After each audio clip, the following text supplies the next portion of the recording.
here at Makati, one of the green park here in the metro, located here in Metro Manila, Philippines. So I'm gonna show you around and let's explore Ayala Triangle Gardens. And don't forget to subscribe to my channel, click the notification bell, and also check out my other videos here in my channel.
There's a lot of pets here, and they're very cute, and they're also relaxing.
It's really nice here.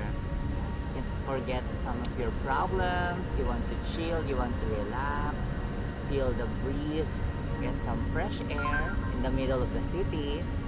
Here at Make It Happen, Make It Makati, Ayala Triangle Garden Park.